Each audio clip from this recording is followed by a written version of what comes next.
Hello, we're going to be meeting Daegal. Daegal is a super cyclist. He is going to be telling us his story going from 2 feet to two wheels. As you know, a cycle has no external motive power. It needs human endeavor, human commitment, patience, humility, and all the other factors that ideally don't have. And Daegal is here to tell us how to go about it.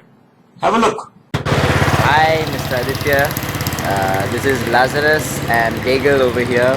We are from Goa, as you know, and we are in Chennai right now. It's about 5 in the morning, and we have a 400-kilometer BRM ride that we have to do today. And BRM is a brevet or a long distance endurance ride. And we have, how many hours? 26 hours. 27, I think. No? Total of 27 hours to finish the ride. It's doable in about 24-25 hours comfortably. The start point is about I think about 2 kilometers from here, and we've got unknown roads, unknown territories, but another 45 or 50 odd riders who are going to do this with us.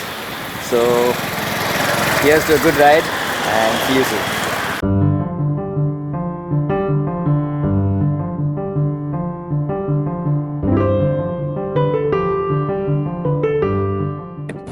There's nothing like feeling the wind in your hair. There's nothing like the feeling of just moving and gliding out of your own power. So it's all raw energy that you're using. There's no fuel, and you know that when you are doing good speeds of 25, 30 or more than that, and that bike is just cutting through the air, you're covering distance so fast, and you wonder if everyone could cycle, if everyone could be a little more proactive with their fitness, we would be able to, I don't know, enjoy our lives, enjoy being healthy, and of course the whole story of lower fuel consumption and so on. Yeah, why do I ride? I love traveling. Usually at the start of the ride, it's a sense of feeling fresh, and you're like, this is good. You know, I'm being healthy, I'm exercising, I'm doing this, I'm doing that. So it's positive. Somewhere towards the middle of the ride, especially in the middle of the day when the heat gets to you, you're wondering why in the world you'd put yourself through torture, especially on a long ride.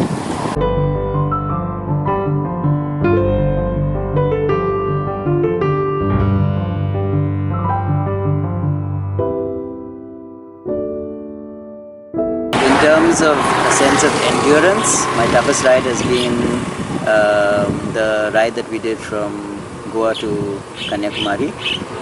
It was 1,200 kilometers, and it was tough because we had to sustain riding or being on the saddle practically 20-21 hours a day for almost 4 days. Your bike is nothing more than an extension of you as a rider. So it helps when you have a nice bike that really runs smooth, runs quick, and is in shape. Mid-August this year, I plan on doing a longer ride in France. It's known as the PBP, the Paris-Brest-Paris ride. It's 1,200 kilometers, which we are supposed to complete in 90 hours. So you start just outside of Paris, head to the west coast to a place called Brest, and come back. There'll be about 6,500 riders, and I need to make sure that I can bear up with the weather and the stress of the whole ride, and I need to train for that. I believe the biking community, the long distance cyclists in India have definitely risen quite in terms of numbers, quite a bit over the last 5 to 6 years. One good way of estimating that is the number of people who participate in these internationally recognized long distance endurance rides, the BRMs. And across India, in practically every state, there will be dozens of riders doing these rides. So that's an indication that across the country there are loads of people riding long distances. I'm talking 200, 300, 400, 600 kilometers. The interesting part of it is that in the last couple of years, people are challenging themselves to do more of these rides. So in order to do more, you have to do more than just the rides that are within your own community, within your own area. People are traveling across states, from the north of India, from the south, from the west, everywhere, and doing rides in other states and other places. So we have had the chance to interact with many riders. A couple of them that we know of lately are on their 7th Super Run the Near series, which is like doing tons and tons of rides across the country, and their aim is to do as many as they can over this coming calendar year.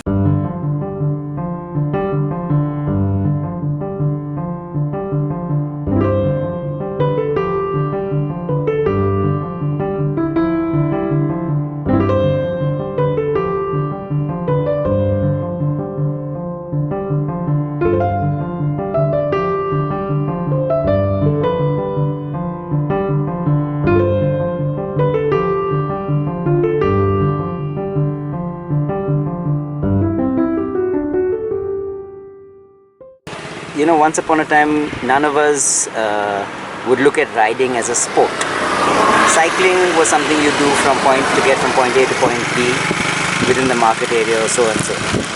Today, cycling is considered to be a sport to the extent that cities like Pune are officially making sure that every road has a proper cycling lane. Most of us can afford, it doesn't have to be a very fancy cycle, but we can afford something decent which allows us to move shorter distances without without burning fuel, without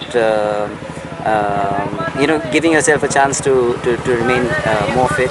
Now that I believe cycling is seen as a hobby sport for so many of us, what I'd like to see more amongst our own cycling community is a certain kind of responsibility that we hold on the roads. Remember, somebody who's walking may still have a greater need in terms of right of way to cross a road, a traffic signal, for example. I believe a lot of us believe that as cyclists we don't need to follow the rules. We are cyclists, we are not motorists, we can zip through a signal, but yet we want the lane to be maintained for us. We want people to keep a safe distance from us.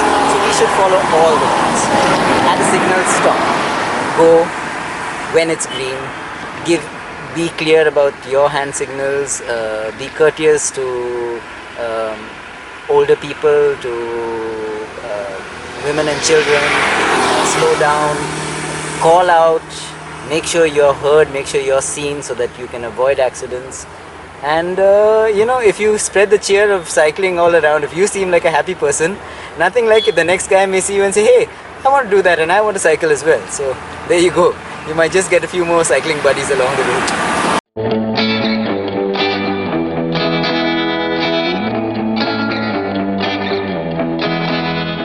Wow, Daegal. I really hope I can take up this activity as my next level of sport, and I'm sure you're going to help me with that, yeah? Thank you very much. Bye bye.